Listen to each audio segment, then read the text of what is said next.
So hello everyone, welcome back to my YouTube channel. This is me Diksha Deepa once again with you all. In this video I am going to share you what were the questions asked in my interview today, which was held online. And जिस airline के लिए मैंने interview दिया था वो है obviously Indigo, क्योंकि air India का जब वैकेंसी आता है तब मेरे को पता ही नहीं चलता कि कब आता है और कब इतना जल्दी वैकेंसी चला जाता है वो भी पता नहीं होता. And then as I am making this video after a very long time and I have not even given any interview since 2-3 months maybe, क्योंकि you all know, my subscribers know that height is the matter of rejection, okay? क्योंकि every time I give my interview I get selected till the last round and then I get rejected because of my height.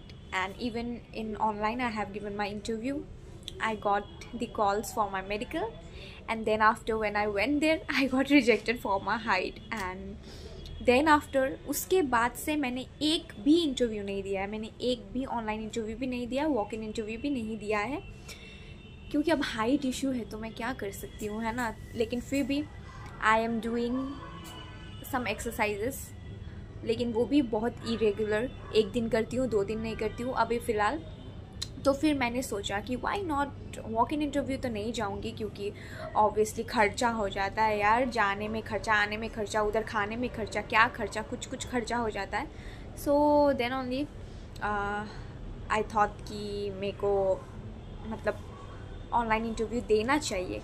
Online interview मैं देती हूँ और obviously थोड़ा results तो late ही आता है. Online interview देने के बाद रिज़ल्ट्स भी लेट आएगा, बुलाएंगे भी लेट, तो फिर और सिलेक्शन होता है नहीं होता है वो भी कुछ गारंटी है नहीं. तो ऑनलाइन इंटरव्यू देते हैं बिकॉज़ मेरा जो कॉन्फिडेंस लेवल है वो भी थोड़ा सा डाउन हो रखा है. कि एक होता है ना कि मन में इतना तो मैंने इंटरव्यू नहीं दिया, इतने महीनों से मैंने इंटरव्यू नहीं दिया, तो अभी मैं जाके कैसे दूँ. तो इस वजह से भी मैंने ऑनलाइन इंटरव्यू दिया और आई थिंक 1 सेंटीमीटर की बात है, वो बढ़ जाएगा कुछ दिनों में. So I'm going to share you what were the questions asked today in my online interview so that you can prepare yourself accordingly. और walk in interview में भी ऐसे questions पूछे जाते हैं. So yes, and number 1 question, and yeah, one more thing कि मतलब I think कि जो लोग इंसान इंटरव्यू के लिए जाते रहते हैं और ना रिजेक्ट होते रहते हैं. मैंने तो अपना वॉक इन इंटरव्यू शायद 2 बार दिया होगा, 2-3 बार मैंने वॉक इन इंटरव्यू दिया और 1 बार मैंने ऑनलाइन इंटरव्यू दिया, और उसके बाद मैं अभी अपना इंटरव्यू दे रही हूँ. बट आई थिंक कि जो लोग रेगुलर होते हैं, इंटरव्यू देते हैं, वो लोग को उतना रेगुलर नहीं जाना चाहिए. पता करो कि आपका कहाँ पे आप लैक कर रहे हो. बार बार जाने से बस वो लोग सेलेक्ट नहीं करेंगे. आप जिधर पे लैक करते हो उसको इम्प्रूव करो, चाहे 1 महीना लगे, 2 महीना लगे, 3 महीना लगे, उसको इम्प्रूव करो and then you go for the interview. क्योंकि आप अपने आप को इम्प्रूव ही नहीं करोगे और बार बार इंटरव्यू देते रहोगे तो how will you get select, है ना. तो इस वजह से भी, जैसे कि मेरे को पता है मेरा हाइट है ना, तो उस वजह से भी मैं नहीं गई 2-3 महीना, क्योंकि मेरे को पता है कि ये रिजेक्शन होगा. हाँ, मैं 3 बार रेगुलर इंटरव्यू देने के लिए गई क्योंकि मेरे को लगा कि शायद से ले लेंगे, बट वो लोग लेते ही नहीं हैं. आई डोंट नो क्यों नहीं लेते. दूसरे जगह के तो ले लेते हैं, कभी कभार ले लेते हैं, अगर लक में होता है तो 154 सेंटीमीटर 153 सेंटीमीटर को भी ले लेते हैं. और आई डोंट नो, पता नहीं उधर जाके हाइट कम क्यों आता है भाई. सभी का यही होगा ना सिस्टम, 1-2 सेंटीमीटर कम आ जाता है उधर जाके. और ये चीज़ तो मेरे को बोला भी है जो BMI जो मतलब देखती है ना, वेट चेक करती है, हाइट चेक करती है, उन्होंने ही खुद बोला है मेरे को. So without wasting much time, let me share you the questions so that you can have some idea कैसे टाइप के क्वेश्चन पूछे जा रहे हैं. एंड वॉक इन इंटरव्यू में भी ऐसे क्वेश्चंस पूछते हैं. So yes, so number 1 question जो मेरे को पूछा था, which is the room in your house which you don't use often. ऐसा कौन सा कमरा है मेरे घर में जो मैं इस्तेमाल नहीं करती हूँ, ये पूछा था. Second question was what were you doing at this time yesterday. इस वक्त मतलब 5:30 बज रहे थे शायद तब जब मैं इंटरव्यू दे रही थी, तो उस वक्त मैं क्या कर रही थी, उसके कल के दिन को, येस्टरडे, वो पूछा था।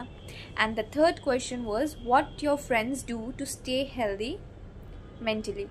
तो मेरे दोस्त लोग क्या करते हैं हेल्दी रहने के लिए मेंटली। आई थिंक ये क्वेश्चन थोड़ा सा ट्विस्टेड था, बट वो लोग जो पूछना चाहते थे, जो आंसर सुनना चाहते थे, वो बहुत डीप था। मेरे को ऐसा लगा, पर्सनली मेरे को ऐसा लगा कि this question was really twisted and they wanted to check कि कैसे आंसर करते हैं। पता नहीं मेरे को क्यों ऐसा लगा, मे बी नॉर्मल भी हो सकता है। And the fourth question was what is the one situation और change in your life which made you learn a lesson very deeply. This question was very deep for me.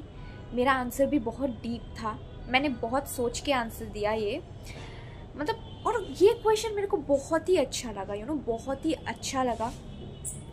Like क्या ऐसा situation या तो change मेरे life पे है ना, ऐसा कुछ हुआ है, कुछ ऐसा चेंज, कुछ ऐसा सिचुएशन आया हो मेरे ज़िंदगी पे जिसमें सब कुछ चेंज हो गया और मैंने एक लेसन बहुत ही डीपली सीखा।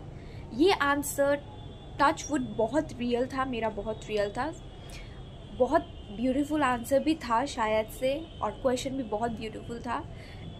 Anyways, thank you for this question. And number 5th question is if you were प्रधानमंत्री, ओ दिस वॉज इन हिंदी है। अगर आप अगर आप प्रधानमंत्री होते एक दिन के लिए तो आप क्या चेंज करते। मैंने 2 चीज़ बोला इसमें कि मैं क्या चीज़ चेंज करती।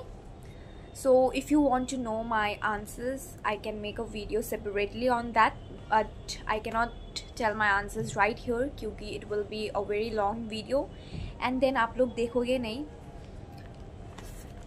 Okay, so these were the 5 questions which was asked in my interview and I don't think so that you all need my answer, right? क्योंकि अगर खुद का आंसर हो, जितना रियल हो उतना ही बेहतर है। मैं तो कभी अपने आप को प्रिपेयर करती भी नहीं हूँ, जो क्वेश्चन पूछते हैं वैसे जो मुंह में आता है वही बस बोल देती हूँ और वो रियल भी रहता है। So I don't think so that अगर आपका इंग्लिश अच्छा हो, अगर आप खुद को जानते हो, अगर आपको आंसर बोलने आता है, मतलब अगर आपको यू नो फ्रेमिंग करने आता है, तो you are all good to go. So yeah this is all and टाटा बाय बाय, फिर मिलते हैं कभी। रिजल्ट्स आता है तो मैं ज़रूर से बताती हूँ। Till then take care and yes, I love you all.